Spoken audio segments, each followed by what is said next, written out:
to see so many people have turned out. A lot of times you have public forums and people attend and they'll come in the door, but I can tell you that so often people stay home and they don't participate. I would like to recognize a few people first thing as we get started, and I'll do it along the way as well. But what I would like to do at this time, and just ask you if you would stand, then I'll ask for applause afterwards. And it'd be, so just hold your hand up or stand, either way you'd like to do it. But today, of course, I'll introduce our presenter of the economic impact of I-73 in South Carolina's overview very shortly. But we have Danny Isaac, who is here, who's a DOT commissioner. He's chairman of the commission. If you'd hold your hand, please, sir. A lot of people have read about you, and maybe it's the first time they've seen you. I'm also delighted, Ms. Knuckles, that you're here with us. DOT Commissioner, thank you very much for you taking your time to come in. Also, we have Mitchell Metz from DOT, who's been a long-time professional engineer and dealing with 521 and a lot of highways systems all over this state. He's very seasoned and does a very thorough job. Mr. Moot Trulo is here with us today. His fame is he served on Lake City Council one time. But he's a former highway commissioner too, and I can tell you that Moot, everybody knows Moot and loves Moot because he's always civically tried to reach out and help everyone. Today we also have Frank Willis with us, the former mayor of Florence County. He is the chairman of the NISA Economic Development Committee. Frank, thank you so much. Senator Dick Elliott. Dick Elliott put a bill in. He's trying to freeze the price on gasoline. We had some people, we had a hearing down in Horry County, and people from Atlanta and people from Washington came in fussing, saying, you can't freeze the price of gasoline. Senator Elliott disagrees. He said it's time we stop all these high gas prices. O'Neill Hamilton with the Public Service Commission, former county council member, I believe former chairman of the county council over in Marlboro County. It's a delight to see you, sir. It's also a delight to see with us the chairman of the House Agriculture Committee, Nelson Hardwick.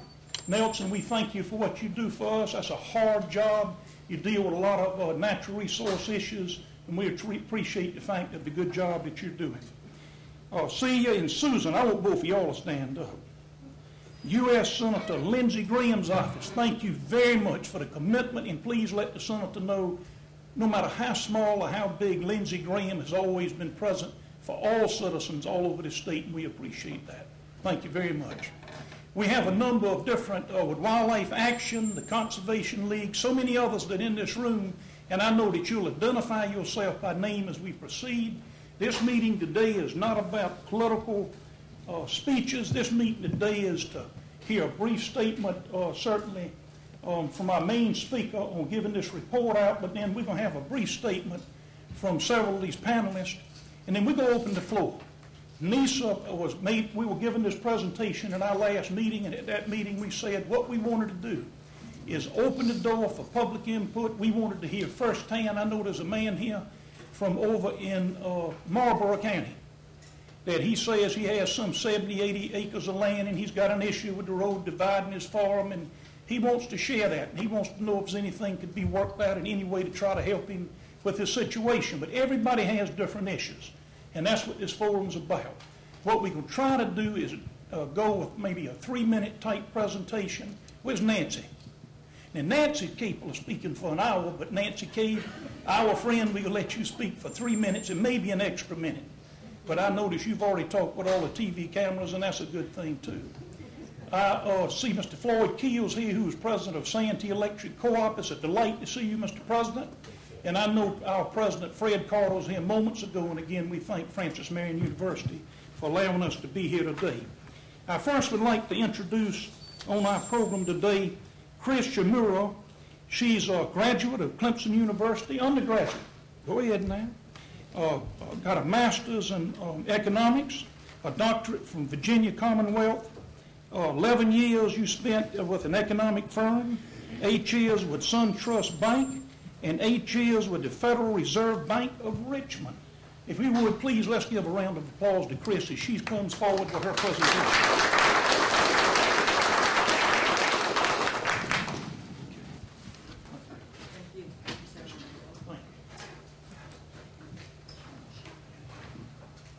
Thank you. See if I could figure out which one of these clickers to, oh, here we go. I've got it. Got a keyboard.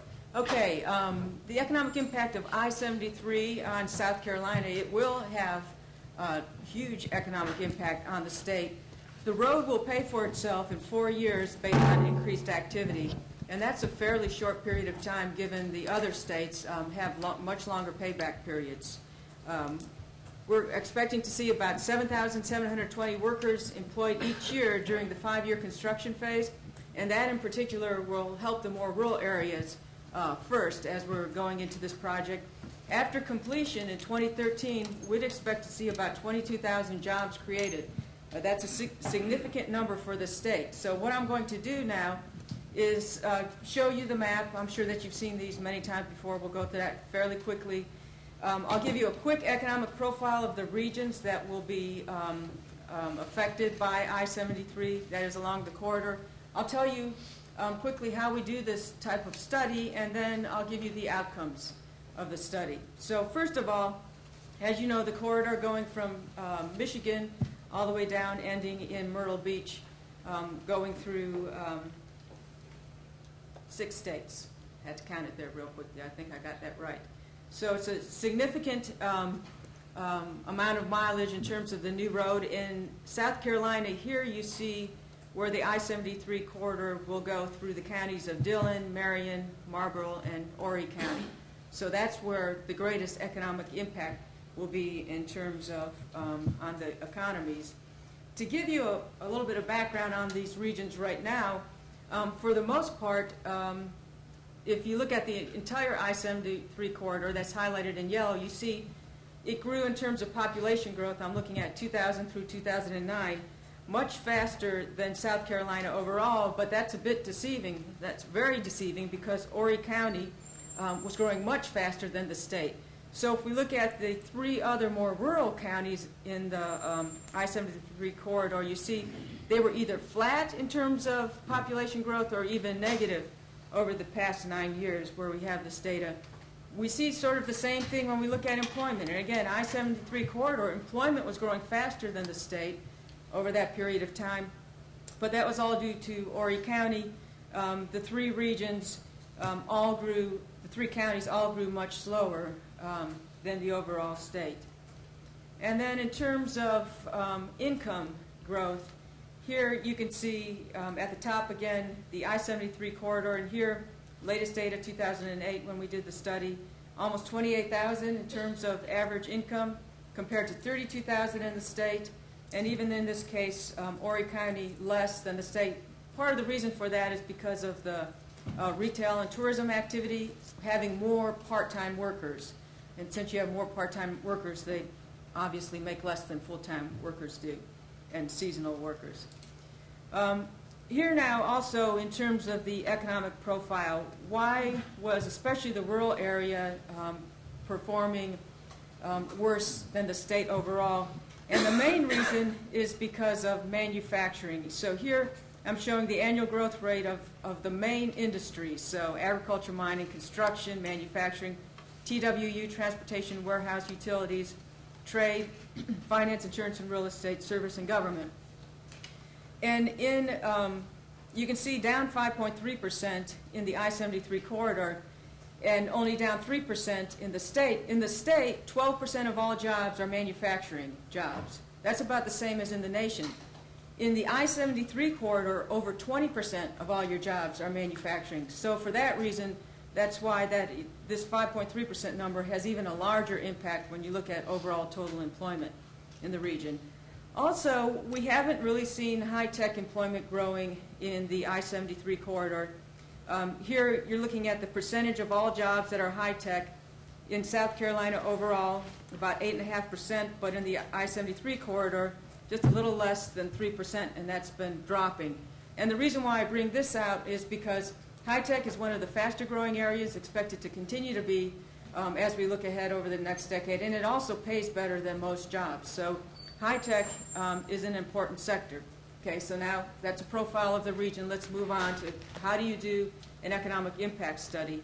Well, first we consider the literature. The when we've put interstates through, after they've been built, that's been studied. And so we have some good ways to measure before it's been built. So basically, highways are associated with economic growth.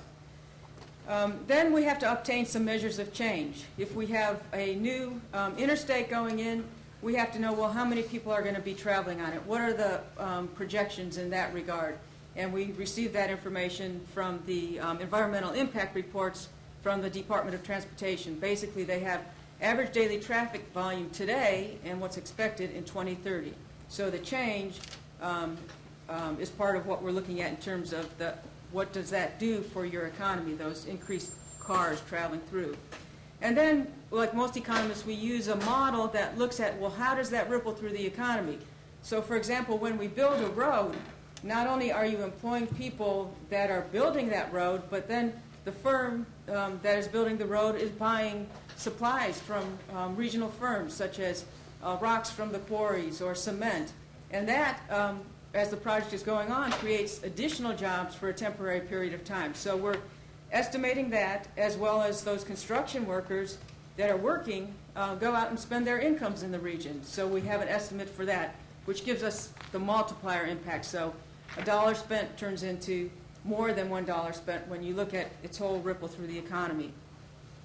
So how do new highways generally impact the economy? In a couple of ways. One I've already alluded to. During the period when we have the highway being built, we have construction activity, so that's a temporary increase in activity in the region. And then you have increased economic efficiency. So, for example, if you are a FedEx deliverer, with the new highway you can probably deliver twice as many, or 3 times as many, or 50% more parcels than you could have without the new highway. So we estimate the increased economic efficiency or the productivity gains because of the new highway. And then third, the strategic development or business attraction effects. So at the intersections where we have off-ramps from the interstate, we'll see business services cropping up. And I'll explain to you how we look at that. But that's one of the impacts that we estimate, as well as distribution centers. Particularly in more rural areas outside of populated areas, you'll see distribution centers cropping up, when we estimate just one to be conservative, and then there's other benefits that we'll talk about as well. So first step now, what is the projected traffic impact? So we've got each one of these interchanges, and we're looking at the route and location and the actual traffic patterns here in 2005 and then 2030. And again, it's the change in the traffic that is helping us determine an economic impact. During the construction phase, and this was a study that was done by Coastal Carolina University, they estimated that we would see 7,720 workers employed each year during a 5-year construction phase. So, and again, I would expect that clearly the rural areas will benefit first, because the building will start from the Florence area. In terms of the economic impact on the region, that is the travel efficiency, so productivity gains, because you're not on the road as long getting from point to point. The northern segment, 68 million, the southern segment, 52 million, for a total of 120 million. And by the way, if you'd like to see this full report, the background on it, you can go to the NISA site on their homepage, and you could download the full report to get all the details. Northern segment is Marlboro, and the southern segment is shown here. Economic impact on the region, because of business attraction, depends mainly on 5 factors. First of all, the average daily travel that we've already looked at. How much of the travel occurs on the crossroads that are at the interchanges, and then the distance to the nearest major urban center, as well as the design type. If you have a diamond interchange, you have a different amount of people coming off ramp than if you have a cloverleaf. So, and then the last thing, the distance to the next interchange or intersecting interstate. So we took all these things into account on I-73 in South Carolina along the interchanges. And here's what we found. The number of interchanges by every county is shown at this top row here, and you can see what those are, for a total of 15 new interchanges in the I-73 corridor. Then, based on the analysis that we did, we would estimate that you're going to have at least 42 new motels, hotels, 36 gas stations, 28 food restaurants, and 20, that was fast food, and 20 sit-down restaurants, for a total of 126 new business services in the region. And then based on the number of business services and how large they typically are, we're then able to estimate the number of people that we would expect to work there. And you could look at the information in this last column and see that it's associated with 2,231 people. So once the interstate is built, we're looking at 2,231 jobs, and you can see how they vary by the different counties on this slide. Those individuals that work there, as well as the business services, will also make purchases, or people will buy things from them. We'll see a ripple effect in the overall economy. So here, in terms of the direct spending at those roadside services, we'd expect it to be $259 million associated with that 2,231 jobs. That ripple impact being they're going to buy things from people in the regions. They'll go out and buy groceries. They'll buy other items from stores in the region. We estimate that to be $142 million, supporting 974 jobs. And then when the households go out and spend their incomes, that will be also taken into account in this ripple effect. But the total impact then will result in $401 million in spending that supports 3,200 new jobs in the region. That's after the highway is built. Now, we assumed one distribution center. This is kind of hard to estimate, but we're trying to be very conservative here, so we're saying at least one distribution center will come to the region because of this new interstate. And based on that, given the typical size of a distribution center, would say that it would have about 200 employees, 19 million in spending. We have a ripple economic impact, and then we have the total impacts. So that would in total be about 31 million with 286 jobs created in the region. The unemployment rate in the region, when we take out Horry County, so here we're looking at the unemployment rate less Horry County, is quite high. And here we're going all the way back to 1990, and the blue shaded area is the I-73 corridor, less Horry. The red is South Carolina, and the purple is the U.S. And notice, and these gray shaded areas are recessions. Notice that this region has not performed as well as the rest of the state or nation since 1990. And if we just look at the unemployment rate, right now it's about 16.5%. This is not seasonally adjusted, so it's a little more volatile than what you might see otherwise. But I asked the question, well, what would happen if today this entire road had been built and we were to see that distribution center and we were to see those business services firms crop up today, just with the road being built? And if that were to happen, we would see the unemployment rate drop to about 12.2%. Of course, this isn't going to happen until 2030, but I'm trying to give you an idea visually of the economic impact this will have on the region. And again, I'm not even considering tourism or anything. I've left Horry County out of it. I'm just looking at the business services jobs, and I'm not considering the construction activity either in this number. So it will have a significant impact on the rural areas along the I-73 corridor. And with the firm expansions, I just want you to know that we were extremely conservative. So we're looking at the distribution center as only 200 jobs, but you have the QVC in Florence distribution center that created 500 jobs. We also have the South Atlantic International Logistics Center with 15,000 potential jobs in Western Marion. We didn't consider any of that, even though this interstate would probably make that a more likely event to happen, or to happen sooner. And there's potential for multiple distribution centers and firm expansions that it's just very hard to predict those things. It's easier to predict the business services that end up at the interchanges. But again, trying to emphasize that this is a conservative setting. Other economic benefits is appeal for expanding firms. They may come to the region because of the travel time is less through this region. Increased property values is likely because of the increase in the interstate here. Increased safety is clearly something that is associated with interstates as another economic benefit. And it will support tourism activity. And that's clear from this study. If we look at the Myrtle Beach area visitor volume, you can see it here, but other studies have shown that the longer it takes to get somewhere, the less likely someone is going to go there. So if it's going to take you 3 hours to go to Myrtle Beach and only 2 hours to go to Hilton Head, you may opt to go to Hilton Head because it's 1 hour less.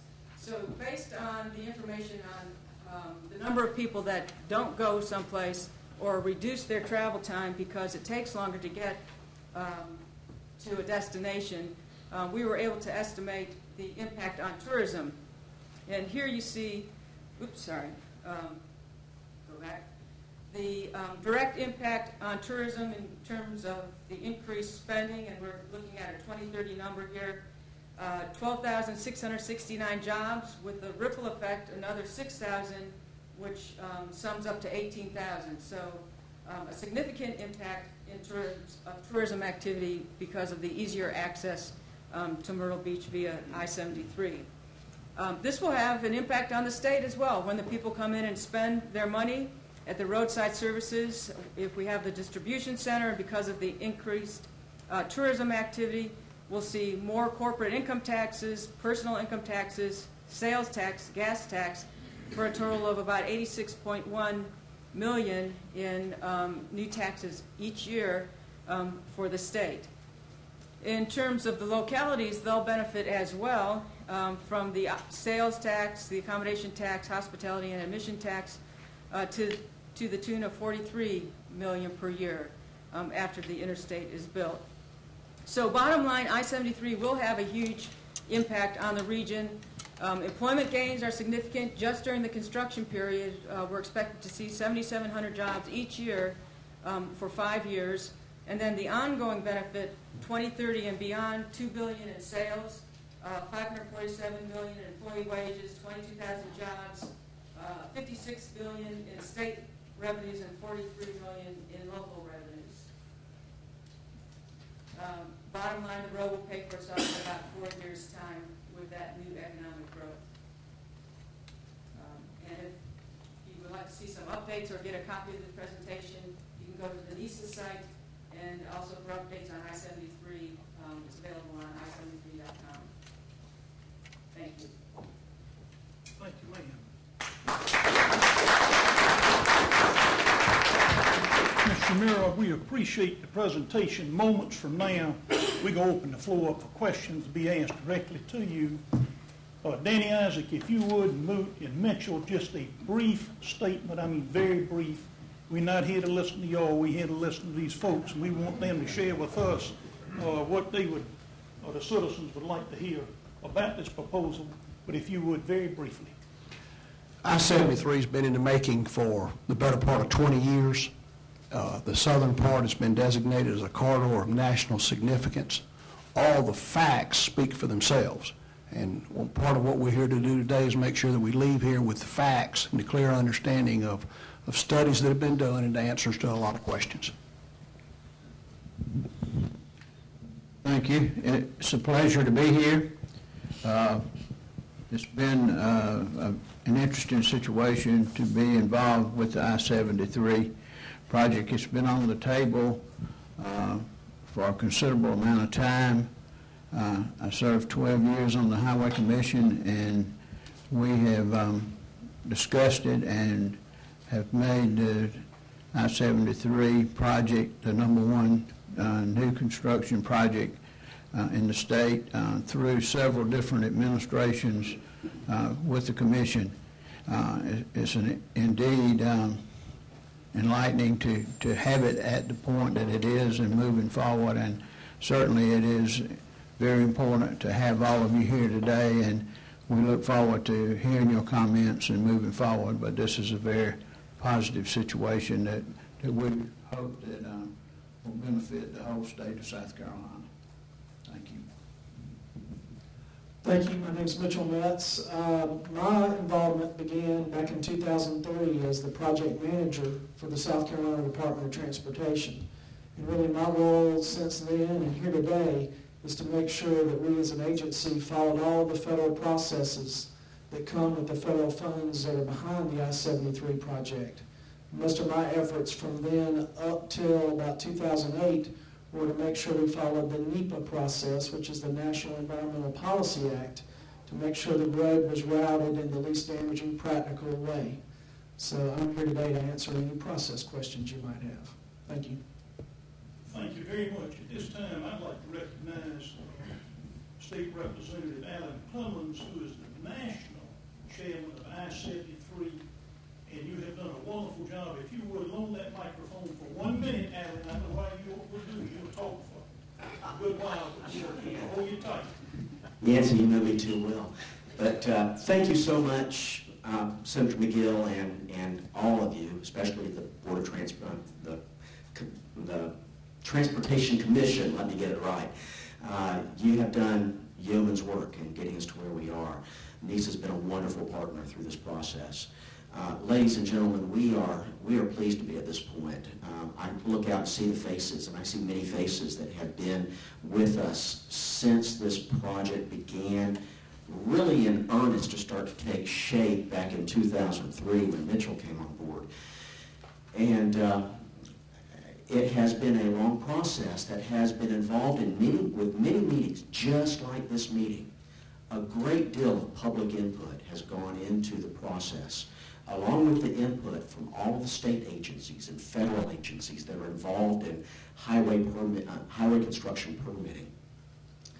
And the consensus has been that this footprint for I-73 is the least impactful footprint. And ladies and gentlemen, this highway is about two things, just two things. It's about jobs, and it's about life. 22,000 jobs after construction, 7,000 additional jobs during construction. It's about life that will be saved in the event of hurricane or other catastrophic emergency that should occur along the coast, along the Grand Strand, and then getting up to 1 million tourists at any given time, along with permanent residents, away from the brunt of the impact. It will save lives. Ladies and gentlemen, again, I want to thank NISA. NISA's been with us from the beginning. We would not be here today if it were not for NISA. Thank you so much to each and every one of you, and all of you for being involved up till now. Thanks. Thank you so much, Chairman. I noticed that Kenneth Barnes is here. Kenneth, hold your hand up for us, please. Let's give him a round of applause. He comes today as a faithful, long-time ally, our Congressman Jim Clouden, who has done so much to help this region, and we want you to let Congressman Clouden know how much we appreciate his support with I-73 over all the years, and just to let everybody know that former Congressman Henry Brown was always such a strong supporter. And also Tim Scott is on board, Alan helping us in a big way. I would at this time like to read a brief note, and then we go on directly in. I would like, if we can, Jeff, Anna, whoever has the list, what I'd like to see happen to the citizens of Marlboro, Dillon, Marion, and Horry get first bite of the apple. I want to make sure these citizens that will be affected in this area, that they have first bite. We go get to everybody. If it takes to 1 o'clock in the morning, we'll be right here. But I can tell you now, I want the citizens to have a first statement that they would like to make. But let me read this to you. This letter, I was just handed this letter probably about 20 minutes ago. September 16, 2010. Dear friends, thank you for the opportunity to say a few words about I-73. It is one of the largest economic development projects in South Carolina's history. Construction of I-73 is an incredibly important project. Tourism is one of the leading industries in our state, and each year an estimated 15 million people visit the Grand Strand area. Yet we are the only destination with that many visitors who do not have interstate access. Construction of I-73 will make travel to some of our most popular tourism destinations safer and more efficient. I-73 will also improve safety for residents of the Grand Strand who are forced to evacuate the area when major hurricanes approach. We are fortunate that local, state, and federal officials understand the importance of I-73. The many years we have spent pushing this project towards reality has been a team effort.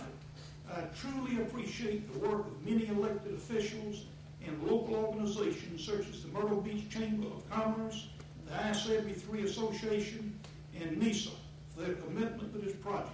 I strongly support construction of I-73. Simply put, it is a game changer for the area and our state. Thank you again for this opportunity to express my support. United States Senator Lindsey Graham. So I want to put this in the record here so we'll have this as well. Very appreciative of that. This time I'd like to open the floor up for comments from citizens that live in that area. Have you got the list yet? We need a microphone so they can, we would try to hold the comments for around 3 minutes because we want everybody to be able to speak. But if you have a question of the panel, go ahead and make that question. If you have a statement you'd just like to make, just make that statement and then we'll go from there. John Sizzle from Tennisville. Come on down, sir, from Tennisville. You have it.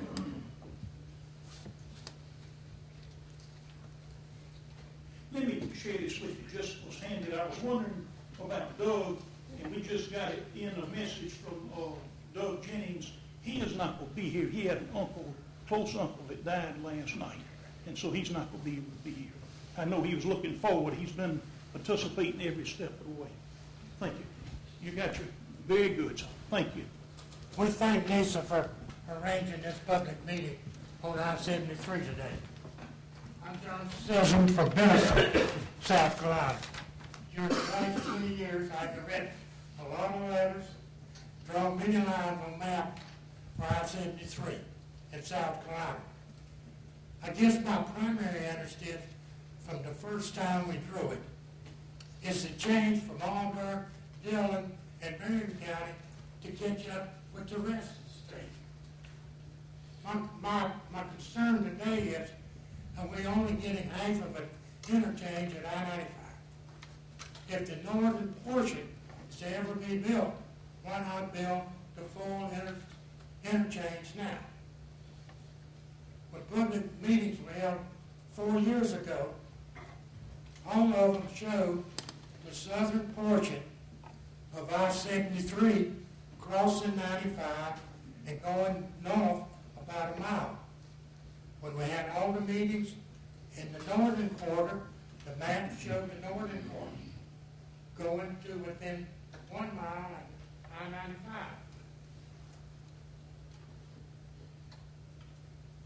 When we first started to hear that the interchange was going to be built on I-95, we began to hear rumors it was only half of an interchange. So a group of us went to Columbia, and when we saw the map in Columbia, the rumor was correct. Our real surprise that day was we were spending a lot of money for a flyover. That flyover is going to be put in, be a good landmark, but it basically helps the people going south, exit to go into Myrtle Beach at full interstate speed. But it didn't help Marion, Dillon, and Auburn County. That's our interest.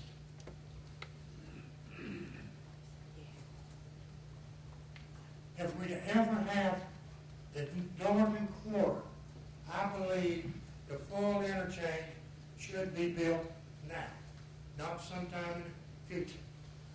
Thank you. Thank you, John. Let me ask a question quickly. Brief explanation, Luke True. It's my understanding you looked at $2.4 billion for the whole project. Came up with a section 1, which would be from 95 to Highway 22, then in Horry County, and from 95 back to the North Carolina line through Marlboro County. And it was suggested because of the amount of money that this project would have to be built piece by piece. They simply would not be able to have all the money at one time. And understand, Danny Isaac, that the monies have been put together for the interchange of hope, which is the beginning of the process, and that was the message that Washington, D.C. sent. Show us a beginning point, and we'll show you success for the whole project. Is that right, Luke, you and Annie?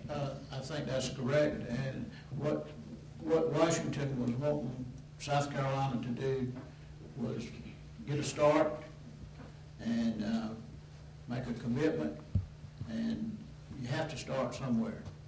And this was the decision that was made to start, and that's not to say your area will not be included. It certainly will be included, and that's just somebody has to, some area has to be first, and this was the area that was selected to go first. I'd also like to comment very briefly is that we tried to do that, but the federal mandate is it has to have a connectivity. So the closest point for connectivity that would be accepted going north would have been 34, which is about a 10-mile section. We just did not have the money to build both sides of it, and the federal government would not, FHWA would not allow us to build the northern portion without connectivity. So that's why it wasn't, that's why it's not in this first, but you can rest assured we're going to come all the way to the state line. John, let me ask you quickly, yes, no, you for or against it? I73. I didn't work 20 years for it. You worked against it for 20 years? I worked hard for 20 years. I want to make it clear. Let's give him a round of applause. Thank you. Ron King, Bentonville. All right, King. Breathe now. Breathe, see some opportunities. I'm Ronald King, and I'm the economic developer for Marlboro County. And I have about 30 years of private business development and management, and have just recently started working for the county. But the point I want to make is, just as a follow-up to this study and her comments, that historically, Dillon County, Marlboro County, Marion County, Chesterfield, and Darlington, which she didn't mention but will also get an impact off of 73 on the northern side, have historically and continue to have higher unemployment. Our unemployment last month was 18.4, way higher than the 16.5. We also have 30% of our employment is manufacturing in Marlboro County, way above the 20 that she mentioned. So in support of our existing businesses, all of them do a huge amount of shipping and are very supportive of having better access. And the second thing I'd like to say is that just in the past 3 weeks, I visited one of the top 10 site selectors in the United States, and his number one comment was that he was glad to see that I73 was coming, because a very important thing for establishing new sites is the proximity to an interstate and to the exits to it. So it's not only important that it runs by you, but it's important that you have access. So 15 new access points for this corridor will have a terrific impact on industrial employment, which she did not include in her study. So that was the comment that I'd like to make. Thank you. Are you for or against? I'm definitely for it. Lived in Marlboro County for 20 years, been for it for the entire time. Still am. Have a seat. Thank you. Let's give him a round of applause.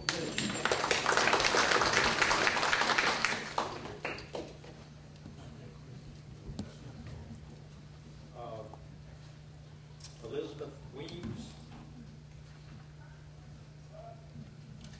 All right, Elizabeth, good to see you again. A very fine person. Come right on down.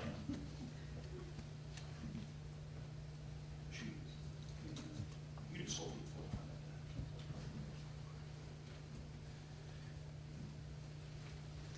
for I'd like to quote from a number of different organizations about I-73.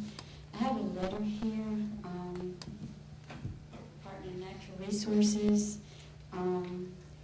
Their recommendation, South Carolina Department of Natural Resources recommendation, the proposed roadway, I-73, will have significant natural resource impacts, including the crossing of an outstanding resource Waters River, that's the little PD, over 200 stream and wetland crossings, and the fragmentation of habitat across a large portion of the state. Significant impacts likewise will require significant compensatory mitigation in addition to the direct cost of constructing a new roadway. DNR recommends the applicant reconsider the use of existing road corridors to the greatest extent practicable. This could satisfy the stated needs of the project while greatly reducing habitat fragmentation and impacts to wetlands, and could reduce the substantial costs associated with compensatory mitigation. In addition, upgrading and improving existing roadways and established transportation corridors that are adjacent to economic centers could enhance local economic development and reduce construction costs, thereby saving tax dollars during a time of severe state and federal budget limitations. That's from DNR. From the EPA. In any of these reports you have, if you would give them to Jeff, and we will compile a report with all this public forum. Yes. Yes, ma'am. The EPA. The most current aerial photography shows construction of upgrades at the intersection of South Carolina 38 and US 501 and the intersection of US 301 and US 501. Continued upgrades such as these could provide a less costly expressway with fewer impacts than the preferred alternative. EPA highly recommends the consideration of this existing South Carolina 38/US 501 route along with phased upgrades as the preferred alternative for the I73 corridor, as it is an existing 4-lane highway with upgrade potential and transects already degraded waters of the U.S. This recommendation is proposed as a lower impact alternative to the applicant's preferred alternative corridor. In a recent third-party study dated March 11, 2011, provided to EPA and paid for by the Southern Environmental Law Center, the transportation analyst concluded that the existing South Carolina 38 US 501 route with upgrades would be the least impacting and costly route of all that were evaluated. Also, another option would be a connector from US 74 to South Carolina Route 22.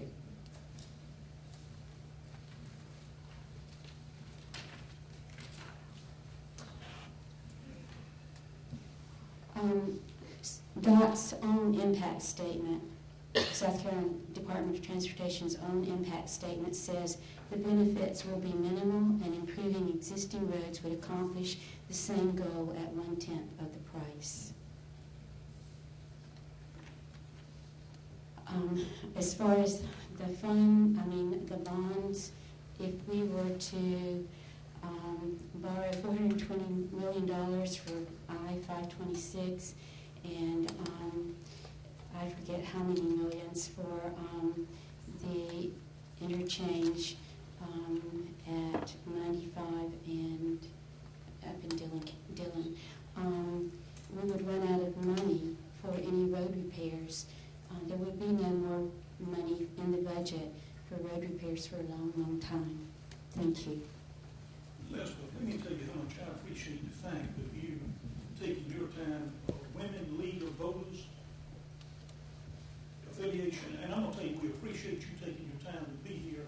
I remember when I first got in the Senate 24 years ago, and they had some public forums in Marion County at the Opera House, and went down, and there was some $300 million in an account at DOT, Department of Transportation, and they were talking basically the same type plan that you're talking about.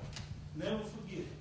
And I kept thinking that, Lord, I'd sure love to put that money over in my Senate area, but I couldn't do it. It was locked into going through Marion and going down to Horry County. But I remember it being a public forum, and it was a crowd that came in adamantly against any type of improvement going to Horry County. So what happened is that money got spread to Greenville and other sections of the state, and that money was gone. The reason I tell you that, you live and learn and you listen, and I didn't have any comment at that meeting. I never spoke a word because I didn't know enough to speak anything, but I can tell you what you said, the substance, and I thank you for doing that. Let's give her a round of applause. Okay, who we have next? O-I-C-E. Sir? Mitchell Metz can answer something. Briefly, go ahead. We want to hear from the people, not from you. Go ahead.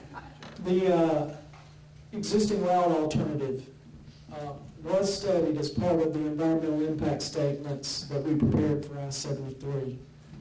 The key component is the identified purpose and need that was identified very early in the project was an interstate link to the Grand Strand.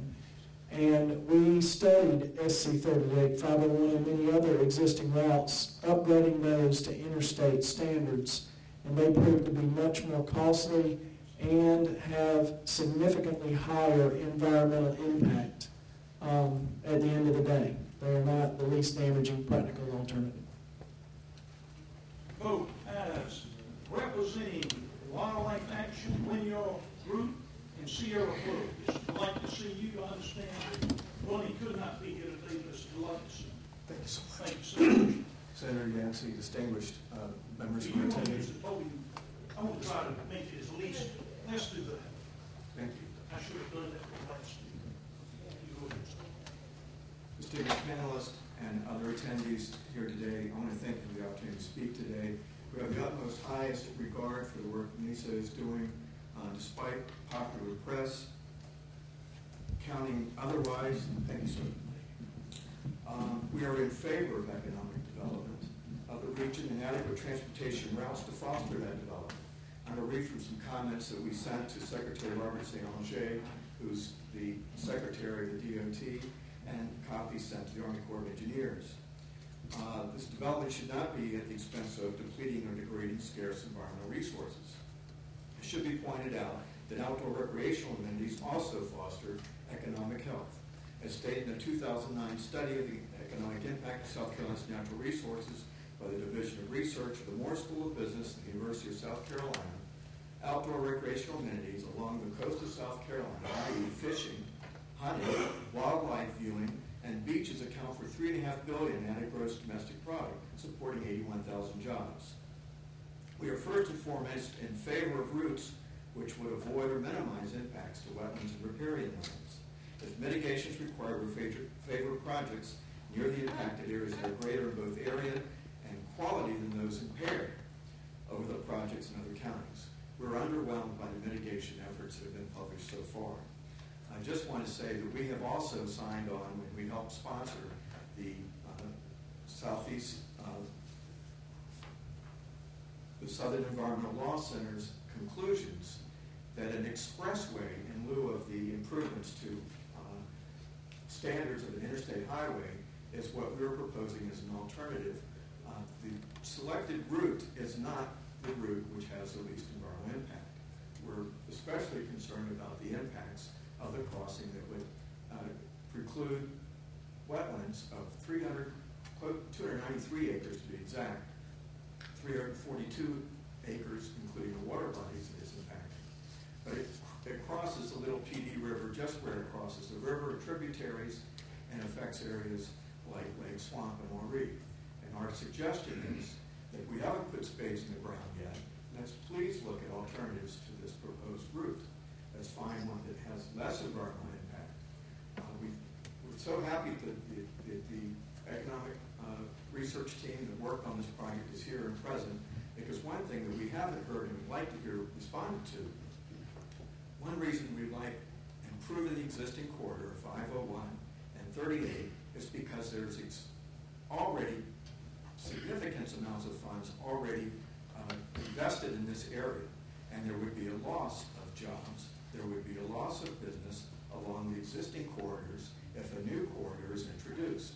And we didn't see that in your presentation. Perhaps your study did include the loss of business, but there will only be a net increase in new jobs, not a surplus of all additional jobs that we need to understand will be created in this project. Again, thank you for the opportunity to speak today. Both groups, the Wynyard Group with the Sierra Club and Wildlife Action, appreciate the work that's done here, and we would like to see improved planning on this road. Thank you so much for the opportunity to speak. Thank you, Mr. Hines. We appreciate that. Still, we'd like to get a copy of anything that you can leave with staff so we can compile it in a major report. Thank you so much. Thank you, Mr. Hines. To the point we said hello. Certainly will. Please do that. Deserves a round of applause. Good man, good organization. Thank you very much. Absolutely. Who's the young lady you had with you? Deborah Buffkin, also with Wildlife Action. Thank you so much. Delighted to see you here with us as well. Let's give her a round of applause. Who's our next speaker? Nancy K. Oh, my Lord.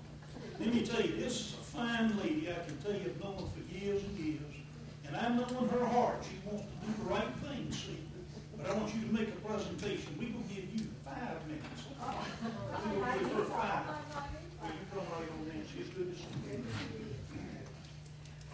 Thank you, and I thank Lisa for having this public forum today, and appreciate everyone's participation.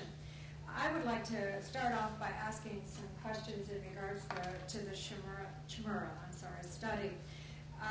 We looked at this study, and we had other economists look at this study, and one of our concerns is that the material presented is really unsupported. You don't give us, and I have the full report, and I have gone through it, as have others, and we are concerned that there's no methodology really shown in this.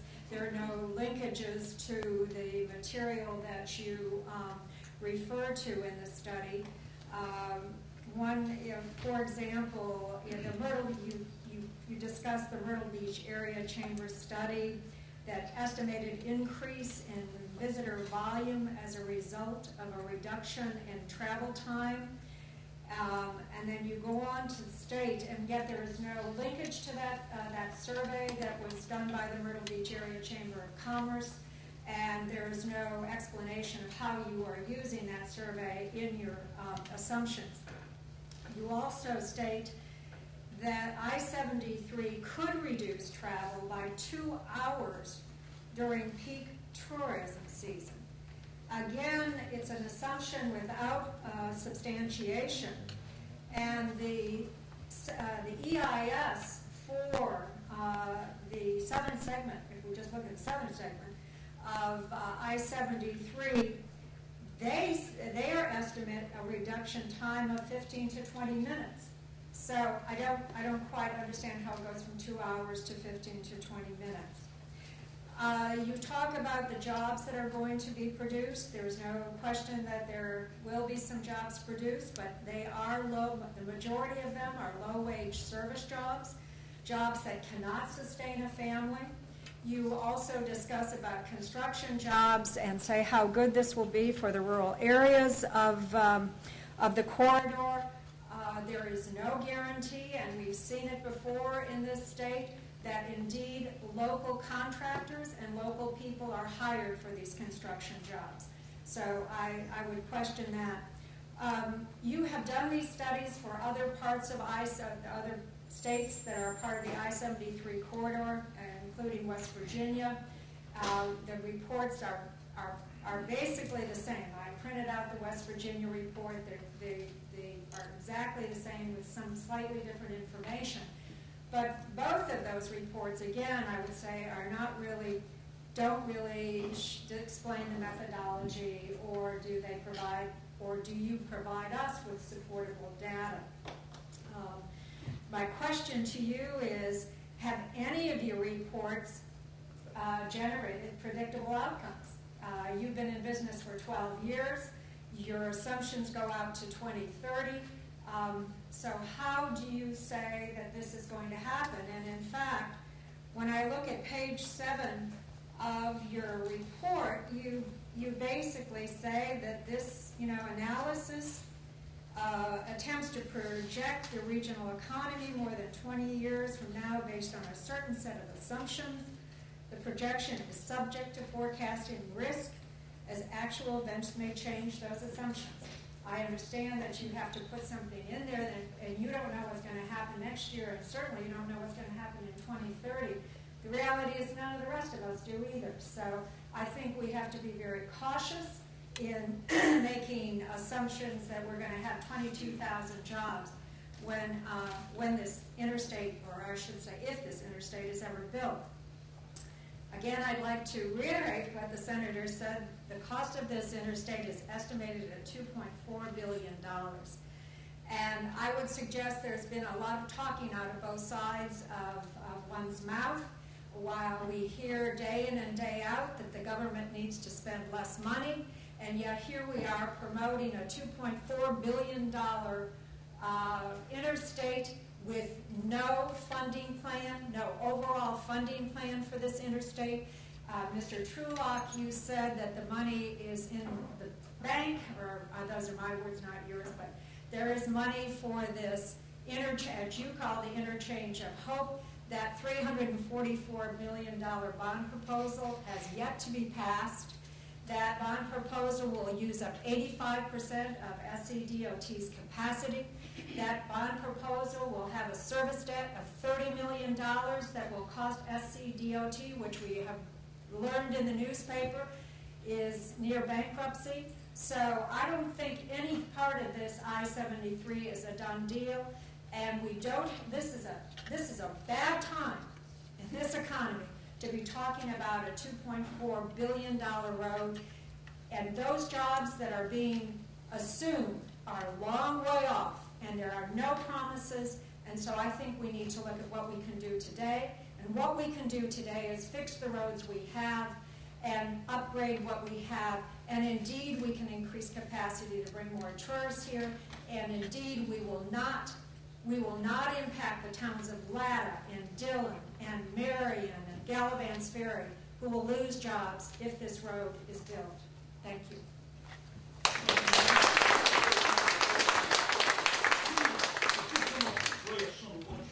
There's a reason we're doing this. I've known Nancy for a number of years.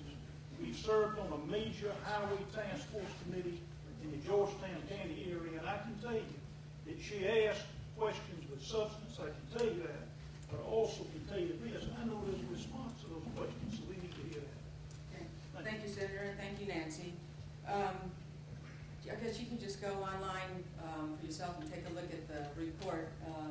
And we did footnote the studies that our assumptions are based on and our analysis is based on. So you can take a look at that. The South Carolina, the Myrtle Beach area tourism study, we can talk to Brad Dean to see if we can get a copy of that. My guess is it's out there someplace, and we could reference that.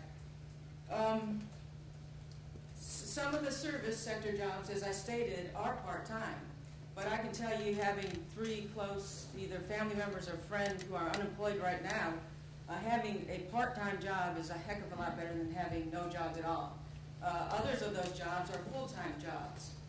We have students that are looking for part-time jobs in the summer all the time, and so it actually works out well for them to be able to do something and support at least part of their college degree. I know I had to do that when I was at Clemson way back when. So I wouldn't necessarily look at the jobs in a negative sense just because they're part-time. In terms of the forecasting risks, but yes, there are risks. We may see a lot more jobs created than those that we've estimated here. We were very conservative in the assumptions that we've made. We do about 20 of these economic impact studies a year. Some of them look out into the future. Many of them do because we're looking at it, how should we invest our money?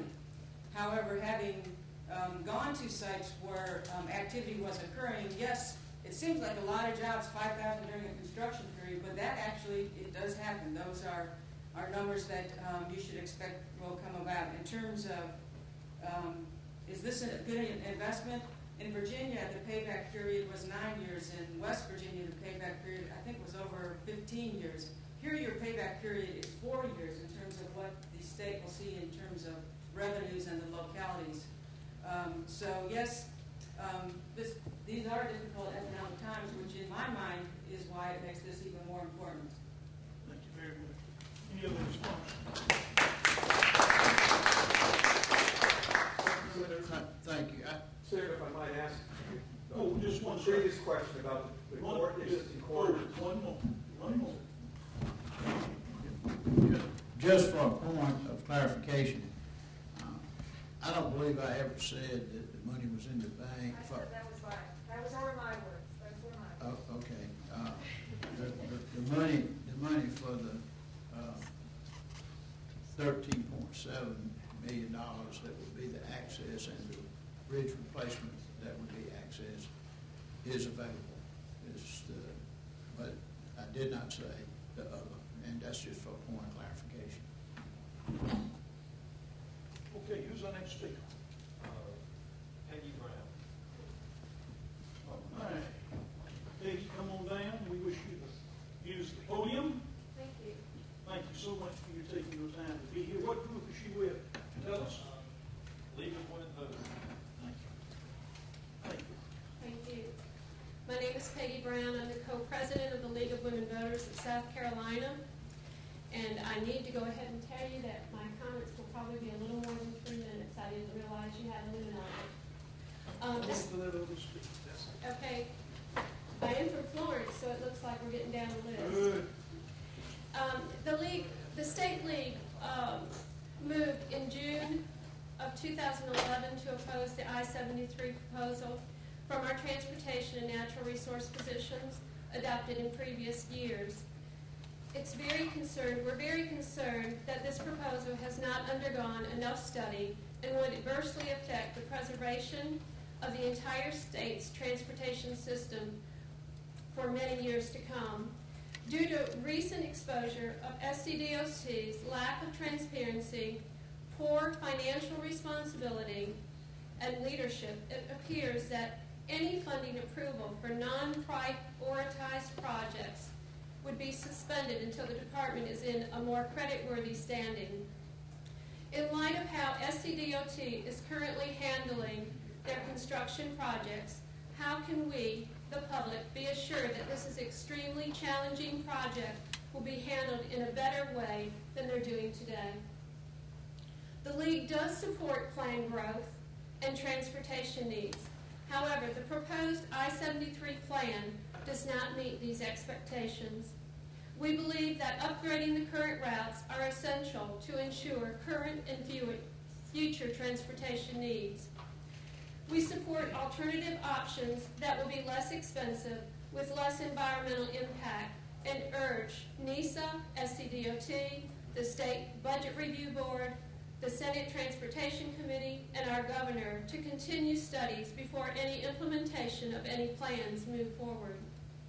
I'm not an expert on transportation, but I do have resources, and I've asked a league member with over 13 years of public transportation planning to review the Shimura Economic Impact Report, and I would like to pose a few of her observations of the report's conclusions regarding the actual benefit of I-73 cost estimates and future planning and implementation of the project. I-73 as a potential business generator.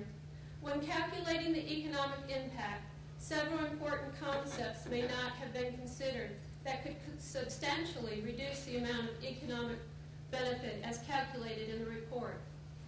I-73 portion of highway in South Carolina is short enough that it can be traveled in less than 2 hours. The majority of people traveling that route will be heading to Myrtle Beach not to do business, but to vacation, visit retirees or family members. These people most likely would not stop just short of their Myrtle Beach destination for more than a quick pit stop, unless there was a major tourism draw like a casino. Myrtle Beach will see an influx of retirees as the baby boomer generation is just beginning to retire. The larger growth will be seen over the next 5 to 15 years. Some will be delayed due to the recession. The impact on that area will increase the population and the need for homes, roads, healthcare, utilities, and other infrastructure, as well as amenities to serve them.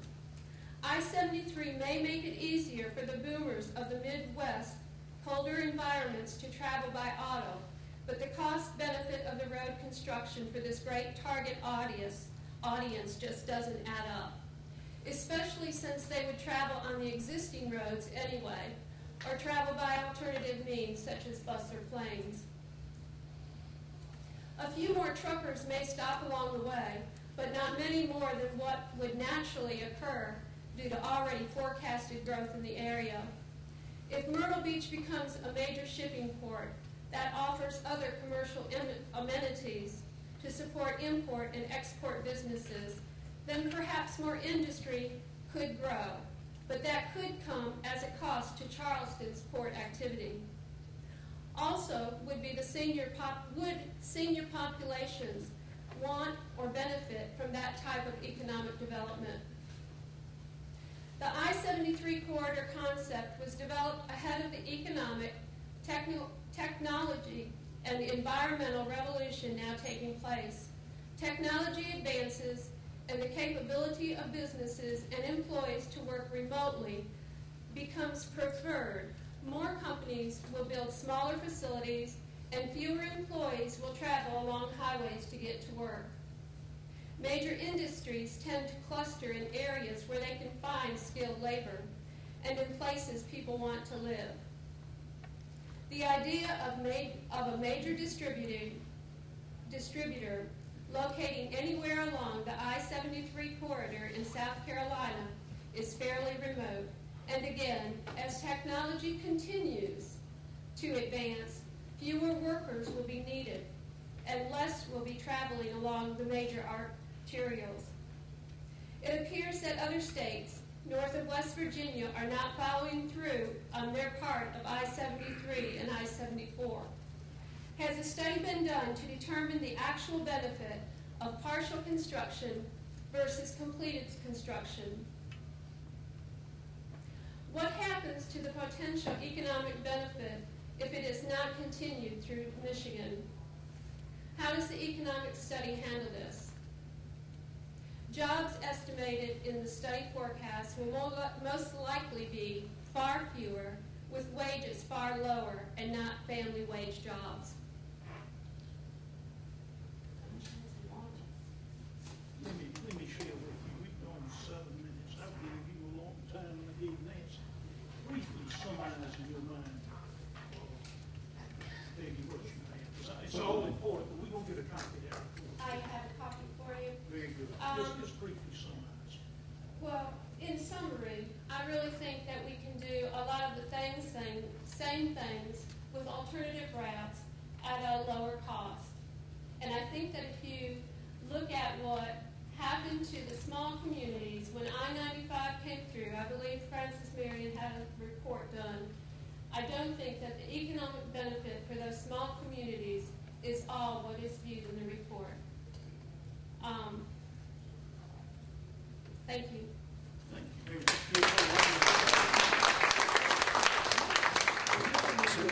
Keel, if I could just make one point of clarification. I would like for everybody here to be perfectly clear that although the DOT has had a cash flow issue, we are not today, nor have we ever been anywhere near bankruptcy. And that word, I don't know where it came from, I hadn't anybody perceive that. We're a cash in, cash out department, so we're not in financial trouble, so please don't be confused. Thank you. Let me say very quickly, too, I appreciate these reports because I like to hear the whole story. And I can tell you now that a task force we set up in Georgetown, I made sure that Nancy Cave and others were on that committee to make sure we heard the whole story. And I can tell you also that NISA, from word go, has stood on the opportunity of trying to create a better capital opportunity in this region, these 9 counties that have joined NISA. But also more than that, we've looked at transportation, we've looked at labor itself, the infrastructure. We have an infrastructure that's going to be completed on 9 counties. When will that be? And we will release that in February to show where the water and the sewer and the gas lines and where everything's at. And I can tell you this, that when we did that Baltimore Wildlife Refuge study in Marion, Georgetown, and Horry County, we made sure that those 13 access landings would remain open. We looked at a number of infrastructure issues. We talked about all of it, but we don't want to be a Miami either. I can tell you that now. I'm not for that type of growth.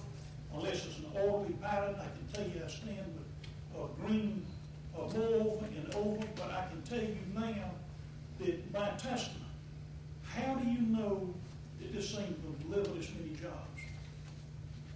A lot of corporate companies playing in today, but I can give you one good example. You take Williamsburg, the fellows from Marion County have already gone, I believe. But you take Williamsburg County, which was always number one in unemployment in this state, and we tried to get access to the port, tried to get access, never could. And we were told that it was never enough money. DOT told us it's open over. Never enough money, that you don't have enough traffic, and it doesn't justify spending the money to 4 lane from King Street to Port Charleston. Well, they did it. I'm here to tell you, they did it. We went to the commissioners and we pled, but we had a factor helping us called Governor Carroll County. He believed in changing the rules of South Carolina. And they made that investment. And where we were number 1 and number 2 and number 3 for years and years, and on the same as Marion County and Marlboro County and Dillon County and many of these other counties, today we're probably 15, 16, 17. We went from 21.5% unemployment. We went down to 7.6% in unemployment. That's hard to believe that. But it doesn't take just the highway. You've got to look at everything, the total picture, the strategy of building and organizing the region to make a difference. And that's what we've done, but we've come to realize. I look at it in a broader sense. I-73 is not just about Horry County. I-73 will filter all the way through the PD, through the rural areas of Georgetown County and Berkeley, and then it goes straight down into that northern Charleston area and down to historic Charleston. But it's to directly hit I-95 or the traffic that comes in on that corridor. It's going to have a lot bigger impact than people realize. I realize I was on city council in King Street years ago, and I was a mayor a couple of terms, been in the Senate going on 24 years, and I can tell you right now, this will be the biggest economic opportunity this region ever has. 24 years ago, the state was made, the money was discarded from this region, and it was gone forever. It went in other parts of the state. True story. And I can tell you right now, we don't need to miss on opportunities that we have. Now, what I'd like to do first is, Bo had a question, and then we will give him that opportunity. Thank you so much. Thank you, Bo. Director. The question I asked earlier about impacts along the existing corridor 501 and 9 that have employees working and businesses that are established that cater to the traffic that's currently reaching the beach along those corridors. Did you net out the potential loss in that corridor when you introduced the new corridor? Thank you.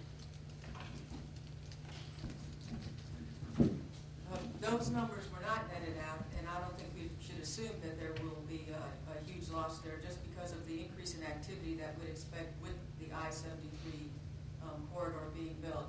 And as the Senator has been saying, it's not just the Horry County area benefiting. Peggy referenced the retirement people coming in. There's going to be a lot of benefit with the I-73 and the easier passageway to it that will ripple over outside of just that corridor, especially in Horry County. Okay, who's next, please? Deborah Buckin. Wildlife action again. I know both already spoken, and I'm very briefly going to reiterate wildlife action stand. Again, I'm Deborah Buckin. I'm loud enough, I probably don't need a monitor. I'm like Delano there. Okay, I'm the Director of Public Relations for Wildlife Action Incorporated. And I would just like to reiterate the stand that Wildlife Action has in reference to I-73. We have never opposed an interstate coming through, I-73 coming through. But we do support and have always supported using the existing corridors, such as Highway 38, Highway 501, which already has infrastructure in place, which we believe would much less impact the environment. Thank you very much. Thank you very much. Let's give her a round of applause. I want you to ask your question. Yes, ma'am.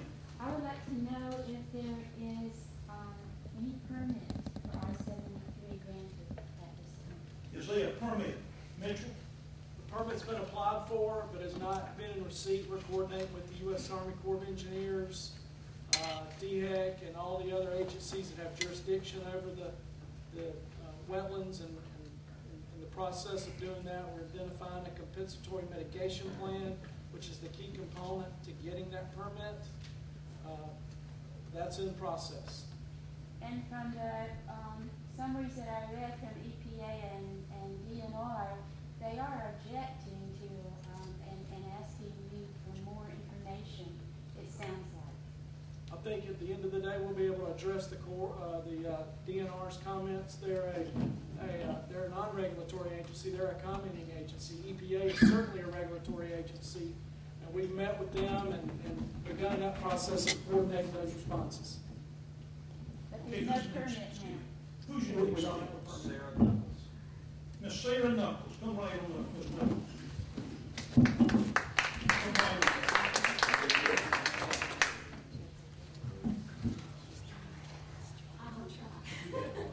Thank you so much, Senator McGill, and I thank you, members of the NCAA group, and everyone here, Ms. Shimura, and everyone for coming. I think this is wonderful. I believe in public involvement. I believe the public should know, to the greatest degree possible, both sides of the coin on every major decision that we make. I think Senator McGill would probably agree with me. I think there are many times our legislators would like to hear from their constituents. It helps in their decision making. And so if there's anything that this whole thing has done, it has brought some transparency to the process. So, wow, I didn't bring prepared notes. We're sitting here writing notes, so excuse me. I am the 5th District Commissioner for the South Carolina Department of Transportation, and it's my great honor to serve in that position. Dillon and Marlborough County are in my district. I do want to make one correction. It was stated that I-73 is the #1 construction project, but that action was taken by the Commission prior to the enactment of Act 114, which has required some priority rankings. And so, in fact, all large projects of this nature have gone to the State Infrastructure Bank instead of through the DOT typically for funding. And therefore, they do not have to be ranked in the infrastructure bank. So that's really more of a bit of clarification. I got a phone call this morning. Kind of blew me away. It was from the mayor of the town of Dillon. He's here. Where? Oh, where? Yeah. Hello, sir. I hope I'm not embarrassing you. All right, Mr. David Todd, I believe. Todd Davis. Todd Davis, I'm sorry. He told me that the town of Dillon had passed a resolution a little while back stating that they were not in favor of I-73. And he thought, I believe, sir, and I don't want to put words in your mouth, that neither was the county of Dillon. And I was just amazed because I had heard all of this time. I mean, we've heard terms like, we've got to help everybody in the corridor of shame, and I'm not disagreeing with that. We've got to have the interchange of hope for all of the people who have had such a difficult time with unemployment and all sorts of things in these certain counties. And yet, this gentleman is telling me that his town, and perhaps the county, is saying that I-73 will likely hurt their business because it will take people away from Highway 9 and other roads that traverse Dillon County, which provides them with business. So, sir, I appreciate that you called me, and I hope I haven't embarrassed you too much. But I did not know that, and that brings a different perspective to mine. You know, one of the things that was said today is that new highways are associated with positive economic impact. Well, I go a lot on reality. In South Carolina, I go with what's on the ground and what has happened because history teaches us some things. We recently had a bankruptcy in a federal court in Greenville County, I think it was last February, March, where a 16-mile stretch of interstate called I-185 in Greenville County basically went bankrupt. It was a toll road. The bonds to build that highway, which does belong to the South Carolina Department of Transportation, were done by private financiers. Thank goodness. I'm sorry for them, but I'm glad that the state of South Carolina didn't lose big time on this. The projections, the Southern Connector it's called, it connects from 26 over to 85, and I think it's used a lot of times for some Clemson shortcuts or something like that. But what happened, a major engineering consulting firm that does economic things similar, I would think, perhaps to the industry that Ishimura is in. That firm is Wilbur Smith and Associates. I think they are not only a national but an international firm. They had done traffic projection studies, and economic development was forecast off of those traffic projections. They never happened. It was a wonderful economic development report. All these great things are going to happen. All this in manufacturing industry, all this stuff was going to happen. It did not happen. I think those bondholders now, maybe they perhaps wish they had not listened to some of those rosy forecasts. I mean, that's just a real practical, down-to-earth example of some things that can happen. Another question I've had, if I-73 has been in the making for 20 years and is one of the highways of national significance, I think, as Mr. Representative Clemens has mentioned many times, it's on a category listed in the Federal Highway Administration. Why, even in good economic times, has this highway never been funded? It begs a question. Is it because Congress somehow got the impression or had some thought that it wasn't significant? I mean, I don't know. We've got representatives here from Senator Graham's office, and he's been up there for a little while. Maybe he can answer that question for us. I don't know. Maybe they'll do it now, although I hear they're planning to cut the transportation bill significantly. So we don't know what's going to happen. We don't have federal funding. We don't yet have the bonds for the interchange. There's so much I can say, and I know you're going to want to shut me down here, but I don't want to do that. I haven't. Well, you know, I think we've got to ask these questions. There's another thing that I would kind of maybe direct toward Ms. Shimura. Years ago, when I was down in Florida, we had our town wanted to build a public facility, a big baseball stadium. And it was going to be paid for by the taxpayers, just like I-73. 100%, in fact. Everybody kept saying, no, it's going to bring us all this economic ripple effect, multiplier it's called. The multiplier, of course, is not just the direct money for people coming in buying tickets and hot dogs. It's the money they might spend in the motels and various shopping and other retail activities.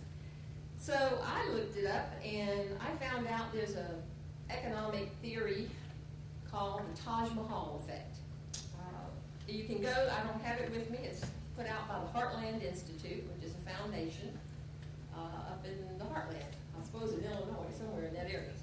And it's quite interesting because what it did, it talked about a lot of public facilities and highways and things like that.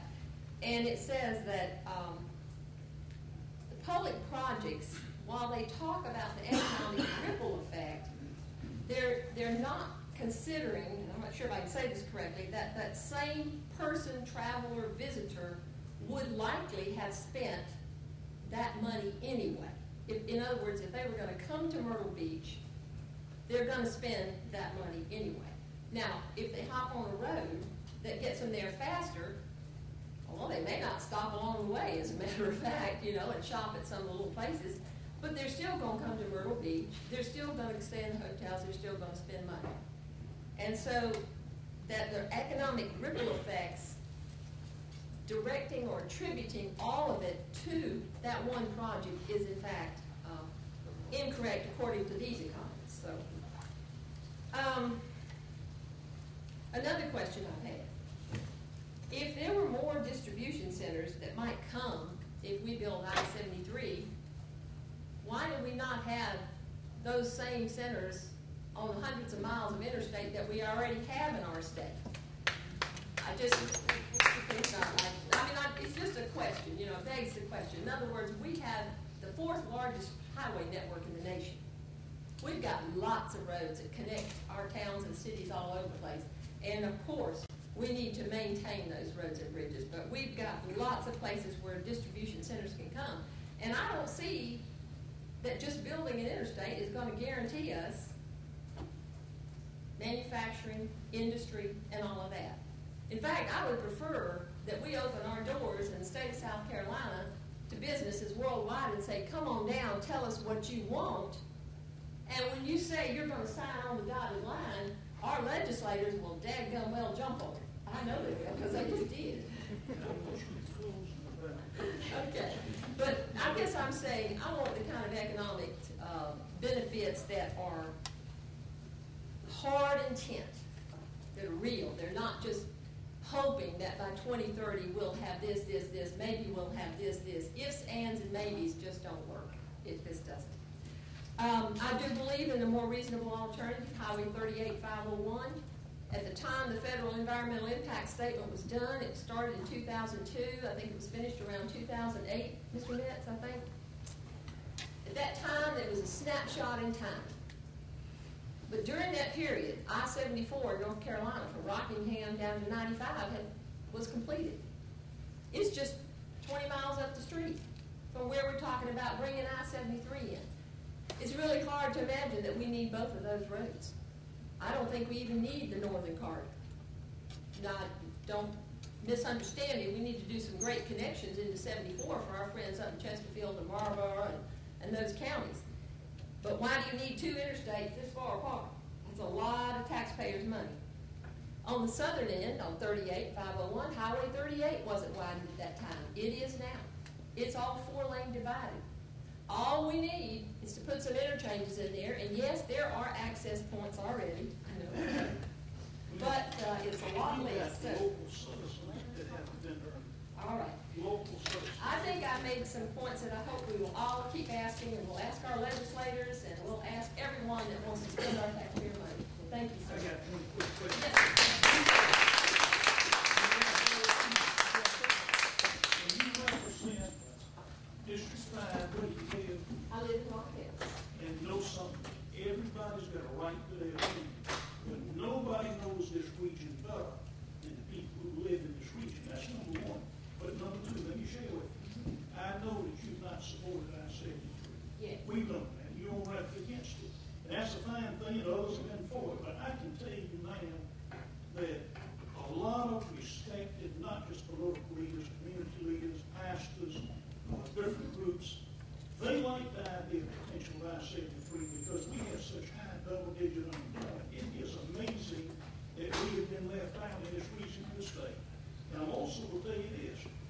I've been to Greenwood and Rock Hill, and I've been to Spartanburg. If you fly into those areas, you better put on a set of sunglasses because the golden grid is so bright you can't see. Prosperity. Let's give her a round of applause. I have a follow-up. How's I-85 working out for you, ma'am? How's I-85 working out for your area? Hold on. Just 1 minute. And that's it. I'm sorry, what? How is, you understand, I-85 affected the upstate? It's been a good thing, hasn't it? Yes or no? Yes, it has. Thank you. Commissioner, thank you very much. With respect to you, because I'm going to tell you, I respect people's voice. The reason I want to shift on, we went close to 15 minutes, Nancy. I got to give you more time. One point of clarification. Please. One point of clarification that I have to continue to clarify. The federal government has sent us $100 million towards I-73. They are funding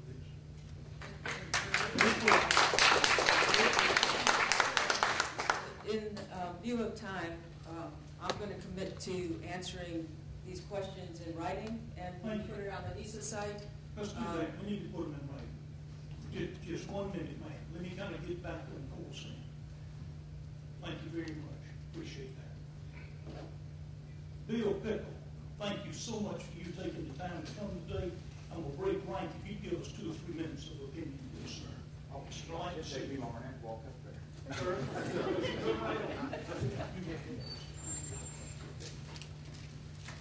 Thank you, Senator. Just a couple of things I want to say, and I'll try to speak quickly so I can address everything here. First of all, I want to thank NISA for the wonderful work y'all have done for this area. It's outstanding. I appreciate it so much and everything you've done. And Alan, thank you for what you've done in this area and the whole PD area. First of all, I want to just say that my wife and I just finished a 2-year journey where we have actually spent a full day to a day and a half in every county in South Carolina. It was a very learning experience. We have seen some wonderful things. We have seen some not so wonderful things. But I will tell you where we saw the most greatest things is in areas where the people can afford to do stuff. And to do that, people have got to have a way to make a living. And that is where I'm looking at this, is not just for the sake of having a highway, but what that highway can do. Everyone is saying, well, you know, we can take the existing roads, and, you know, we can go that way and everything. Now, I tell you, I've been down 501, all those areas down through there many times. And I have seen it take, during the summer, I have seen it take as much as 2.5, 3 hours or longer to get from here to the beach. When you get down in there at bottlenecks and everything, you know that area's been built up a whole lot. But I like to travel the back roads. We very seldom get on highways unless we're in a hurry or wanting to get somewhere. And I don't think this highway is going to take anything away from any of the existing roads, because the back roads are just as busy as the highways right now. And if everybody says everybody's quit traveling, they're not going places, that is wrong. People are going to these small towns, they're going on these back roads, and oftentimes we find more traffic on the back roads than we do the highways. But this highway is more than just helping Horry County. This 73 comes all the way down through the Great PD area. And you know, the Great PD area, there was a big contingency of us that spent a lot of time, a lot of personal effort, and a lot of personal money going down to Columbia the last few months and fighting these guys to give us the 7th Congressional District.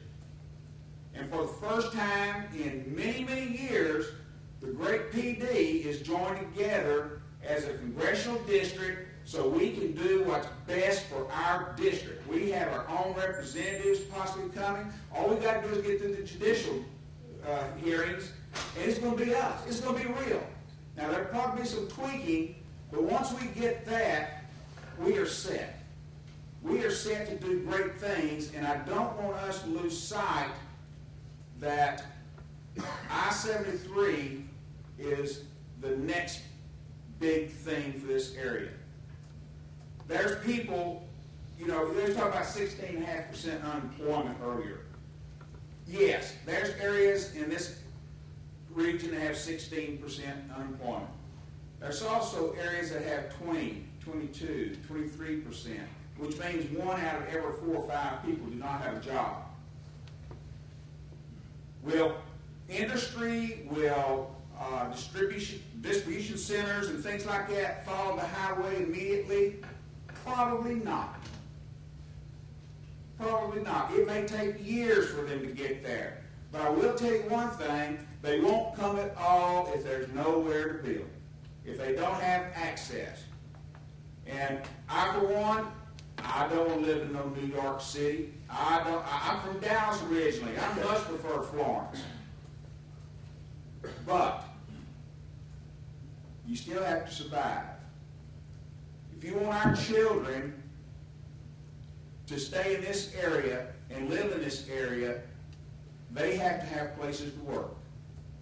If you want schools to have the money that you think they deserve to grow and to give the education that we want, we've got to have the industry in here that will bring the taxes and the revenue to help pay for all this stuff. We don't just get that, we get the sales tax, we get income taxes, we get all kinds of gasoline taxes. All that comes with people that travel into this area and move into this area. And that's what we've got to look for. We've got to look for the long term. The long term. There's no guarantees. I heard someone ask earlier, was there a guarantee that this was going to happen? No. You know, 300 years ago, there's some people that got in some little wooden boats and came from England to over here. They had no guarantee they were going to survive the trip, let alone survive when they got here, but guess what? We wouldn't be here if they didn't make that move. And I think we ought to look at long term, and remember, we are one generation. There are generations that follow us. What are we going to leave them?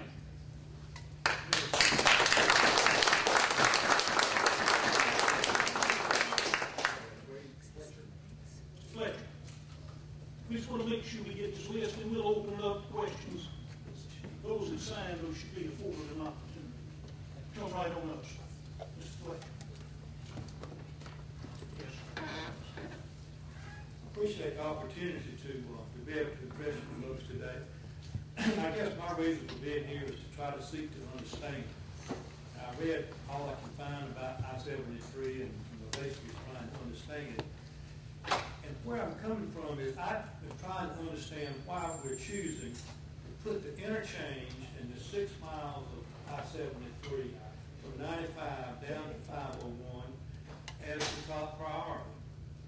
Now, follow me just a moment. If we're on I-95 going north, and we're going to the beach, and this interchange is built in the 6 miles of I-73, and we're going down I-95 north, when we get to the intersection of Highway 38 and 95, we're going to exit there and go to the beach. We're not going to ride the extra miles down to the interchange to make that loop to come around to get on 501. Vice versa. If you're from the Bennettsville, Marlboro County area, and you're on Highway 38 going to the beach to 501, you're going east, and you get to the intersection of 38 and 95, you wouldn't exit 38 and get on 95 north and drive those miles down to this interchange if it's built to go. And Mr. Sussman's talking about a half interchange, and I don't exactly understand. What I'm here to do is to try to understand why it is we're putting that section as the top priority, when from a logical standpoint, it makes absolutely no sense to me. And I encourage all of you to get in your car and get on 95 and ride north and go to the intersection, the interchange of 38 and 95, and understand what I'm saying. This interchange, to understand where it would be, continue on 95 when you see the south of the border, counting Sheepside, that's the area that the interchange would be in. And I don't understand why in this economic area that we're in, why we want to build this section that's not going to be used. To me, it would be a place for the kids to have a drag race at night, but it's just a section, it just makes no sense. Now, if we're going to spend our money and try to have hurricane evacuation, I would go 60 miles from the beach and start there. I'd start and try to improve the areas closer to the beach. I just don't understand the logic behind it. And that's why I'm here to try to understand. And anything y'all can do to help me with that, I would appreciate it. As far as a study, as we know, when one does an economic study, you've got 10, 100, 200 items to consider. Some of those items that you go through, you can put pretty good facts on them. Many of them, you've got to make assumptions. And as you know, one group, depending on what assumptions you use, you'll come out with this set of results. Another study could use different assumptions and come out with a entirely different study. My concern is if we're putting so much emphasis on this economic impact study, and make no question about it, I-73 will have an impact. The question is the degree of impact. As the lady mentioned, the interstate out there near Greenville that didn't pay out, I would just like to see before we spend this amount of money that we look at the study from a different standpoint, using a different, some assumptions that are a little bit different from that. Again, rather than us building an interchange that we call the interchange of hope, my concern is going to be the interchange to nowhere, or half the interchange to nowhere. And in this economic time, I just think it's not the proper way for us to spend our money. The people in Alaska have their bridge to nowhere, and I don't want South Carolina to have our interchange to nowhere. As far as representing any group, the only group I would be representing would be the taxpayers of South Carolina and the country.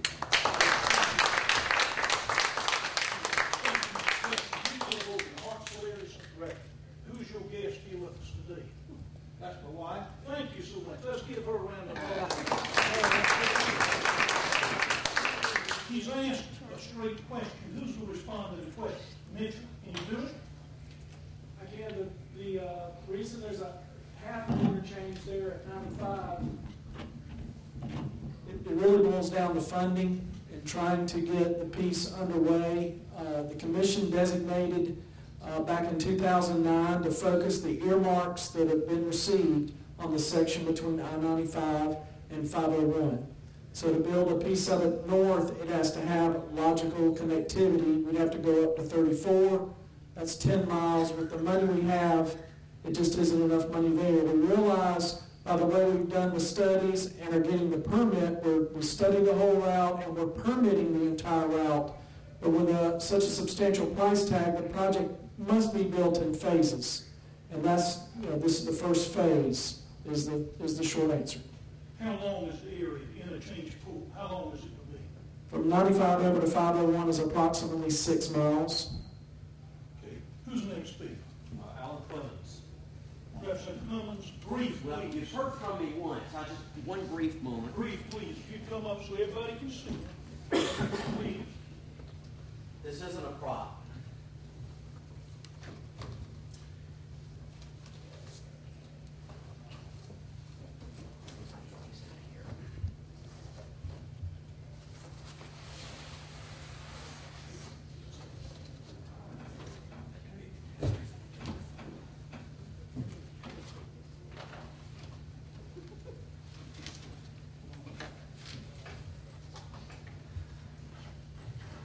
Mr. Chairman, I am presenting to you 1,384 letters and emails that the I-73, I-74, I-75 Association has received in support of I-73. And I'm also including all of the negative letters and emails that we've received, and that would be the short stack on the audience's left. There are 5 negative letters and emails there. Ladies and gentlemen, the reason you see such a voluntary outpouring of support for I-73, I will remind you, it's about jobs and it's about life. Now, we've heard folks say that these jobs that are being proposed are minimal jobs that can't sustain a family. Well, I want you folks to know that are saying that. I have constituents who are working for those wages that you're talking about. I have constituents who line up at my office and to talk to me about the loss of their job. You may have called their wages meager or minimal, but it supported their families. Ladies and gentlemen, I am for those jobs in South Carolina. 1,384 people responded because they want to see those jobs in South Carolina, not to mention the lives that will be saved. You may call those wages meager. You may call the jobs minimal, but they support families. They support families in South Carolina. And I am here in support of those folks.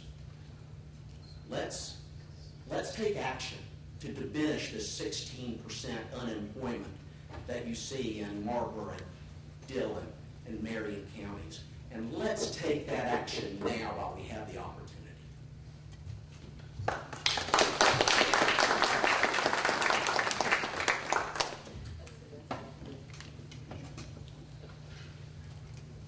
Ma'am, would you like to say a few words? I'm not trying to put you on the spot, but you had your hand up. We just want to make sure everybody has afforded that opportunity. Appreciate it.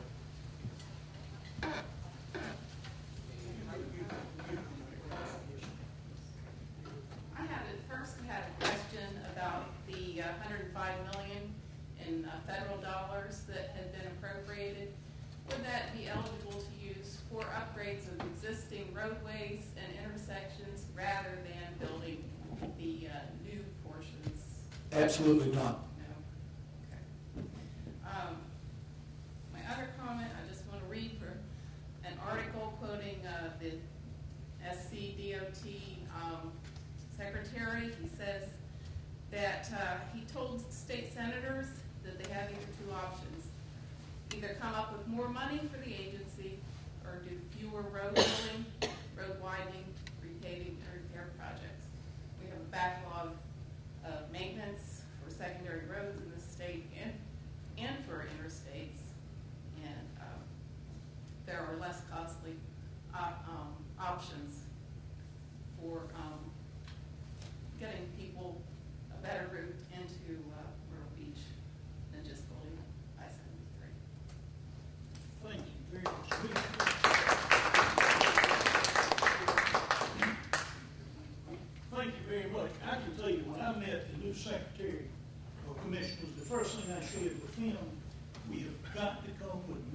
funds all over this state. Our roads are in terrible condition. And that's the first thing, the number one priority I share is with you. But I'm going to tell you something. Carroll Campbell was the last person that stood up for a gas tax. That was back in 1987. Way back. And others have said they will try to help you get funds to help. We see our gas, Dick Elliott, floating up and down, up and down. And, of course, we're not benefiting directly in hand, but the fact remains that consistently our maintenance continues to dwindle and dwindle and dwindle. It does. Fact. Okay. Who is next? You got anybody else on the list? All right, we will open it up. Come right on down, please. This lady from over in Dillon County.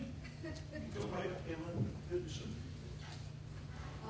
I had not planned to speak, but I have to.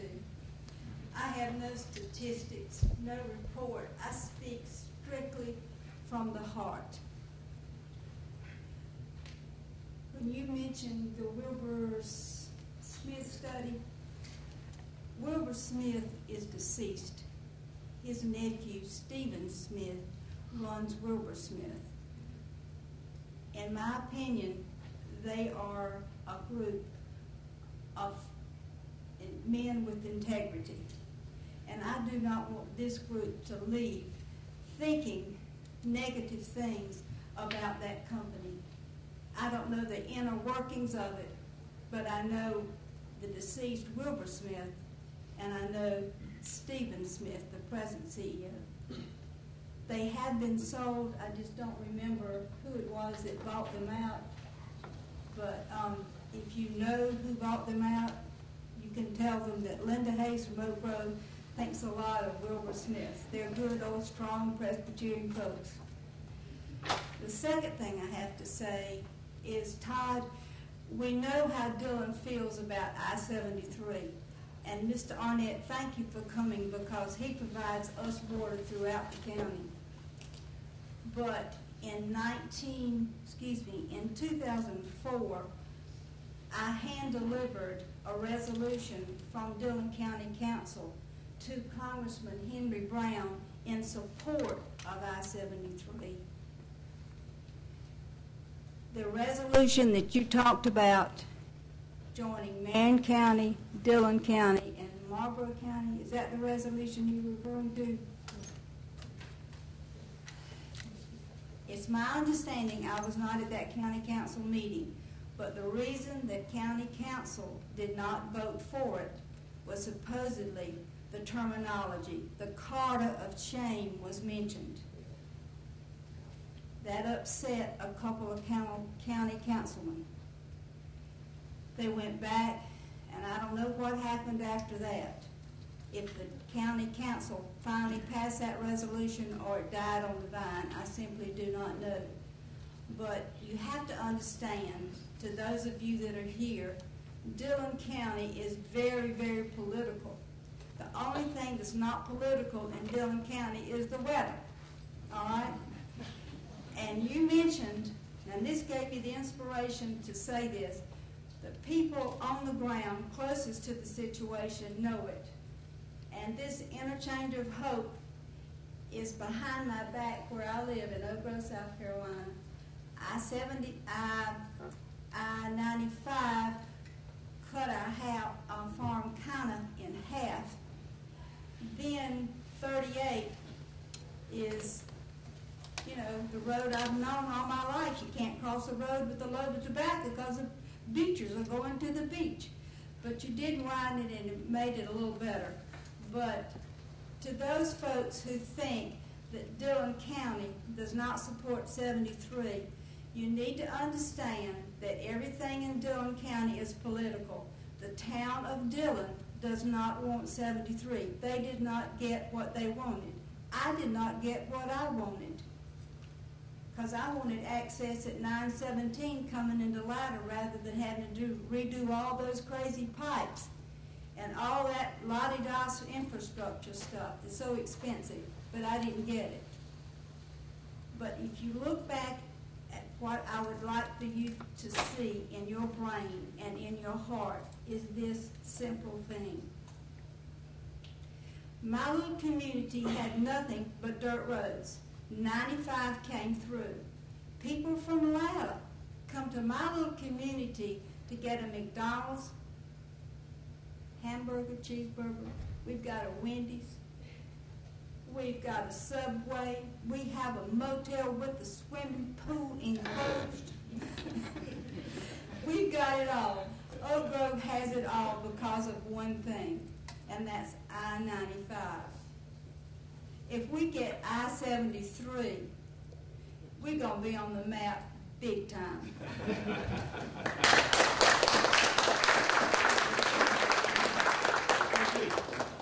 Who else would like to comment? Yes, ma'am.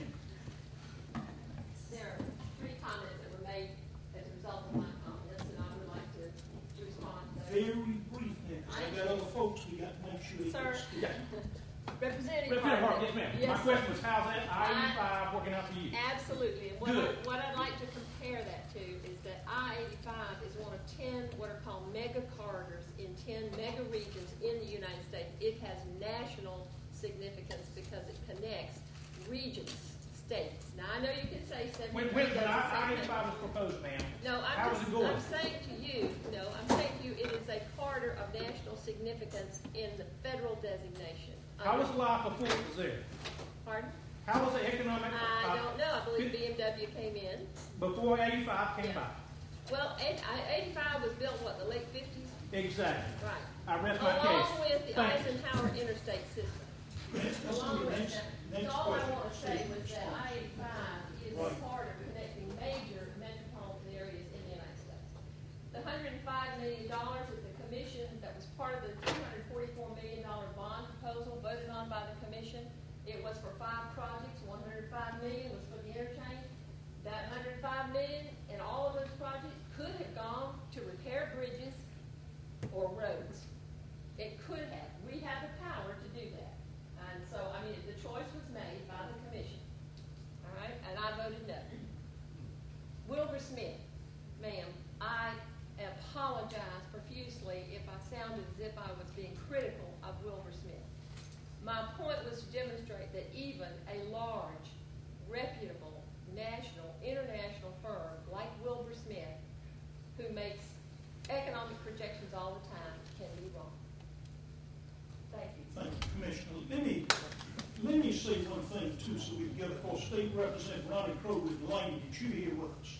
Served for many years in the House, and we're delighted that you're here as well. I quickly want to talk with Zane. It's good to see you back on the scene. You're a wonderful person, I can tell you. But let me say this to you. This forum was set up today to open, to have the transparency, but to share where citizens could come in from this region and ask questions that they wanted answered. And if they have a question that can't be answered today, we want them in writing, and we're going to seek answers to these questions. And so we appreciate the fact that everyone would come in, but keep in mind every person's opinion is respected, because one is just as right as the next. There's no need to separate that fact, but the fact remains, Alan, you have compassionately worked on I-73 for many, many years. Total compassion. It's probably cost you personally, financially, and time from your family. And it's very compassionate to you. And I see Nancy Cave, who lives down in luxurious Debbie. But the bottom line is, she's a good friend, but she is a workaholic. And there's no need to be offended, Nancy, because the fact of the matter is that it's a good thing, the quality of life. And there are even opportunities each and every day besides I-73 that make a difference. But we're mandated to try to figure out how, as community leaders, to change the quality of life, to make it better, to protect the environment, to make an absolute certain statement that we want to protect the environment, but we want to make sure growth is done in an orderly manner too.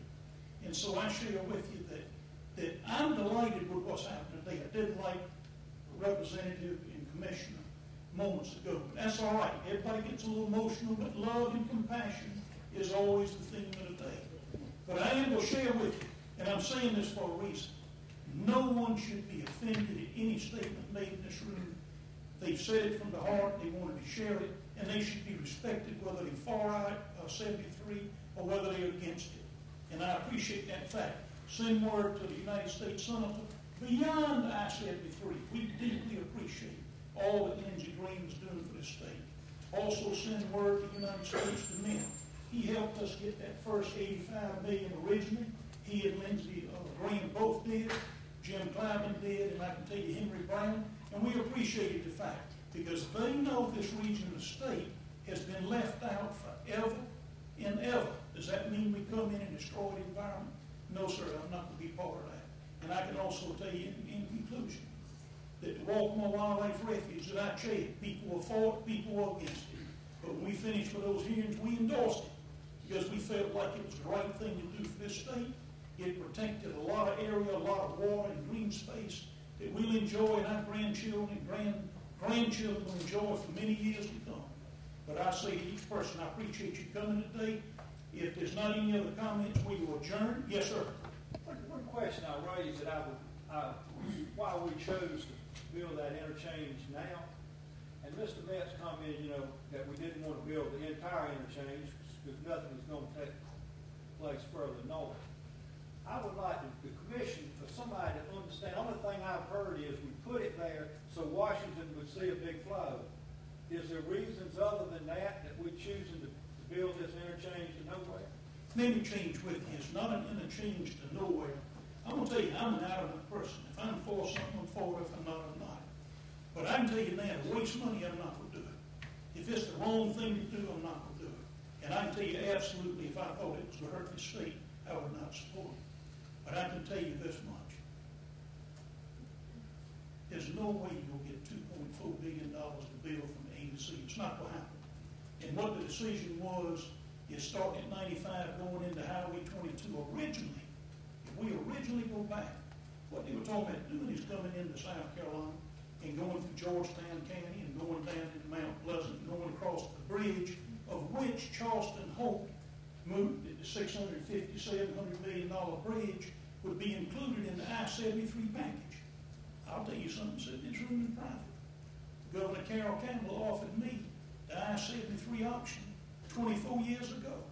He said, we'll help you with $110 million to 4-lane from Williamsburg to the Port of Charleston to try to help change things economically. Or what we'll do is we'll give you I-73. I knew I-73 would be 25 years later. And today they're already talking how much longer, another 20 years, 30 years, so it would be built. But we've also looked at regional airports. They come with a regional airport, thought it was the thing to do.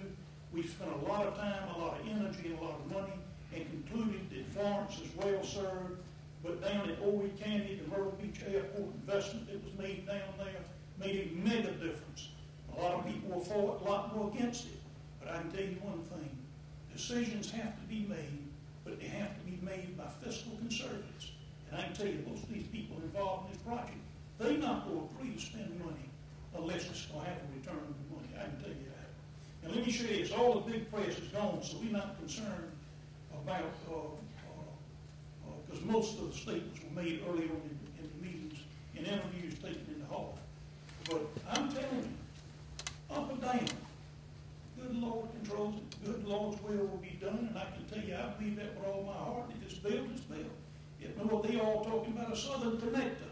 I think between Surfside and, what is it, Boatesville, whatever. That's another subject. That's another day, Nancy. Yeah, I heard the other day that was coming back up. I'll see you at the next meeting. Yes, sir, you go ahead. Actually, one thing hadn't been mentioned today that I've been very much concerned with for many years, and I've talked to Mitchell about it many times. We've got to keep North Carolina's attention. I'm only 12 miles from the North Carolina line. And by the interchange being designed that Mr. Sisson refers to, only half the folks across the line from me in Hamlet to Rockingham are laughing because they say, well, we lost our business on 74 that's coming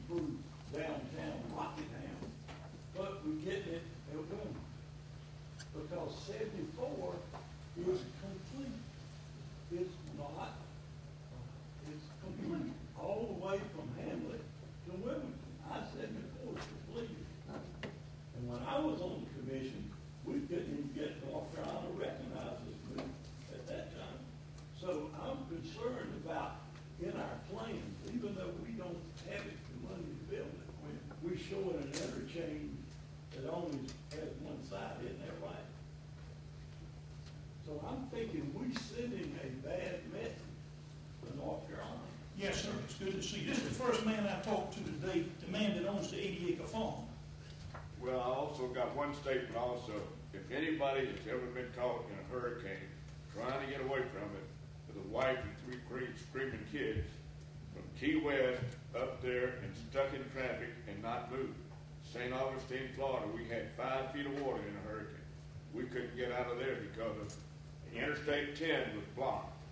And when you sit in a car with a wife and 3 kids stuck, you're in a heck of a mess. And this is one reason I'm in favor of this road, because it's going to help people get out. But the main reason I came here is we've got 80 acres up here outside of Ames. The road's going to cut my place half in two. We got a house and 30 acres on one side, 40 acres on the other side. It'll take me 8 miles to get around the other side of my farm. I know the feeling. Mitchell, real quick, what do you have to say what the man said? I mean, I don't dispute that, certainly. It's impossible to put the road on property lines and not divide property.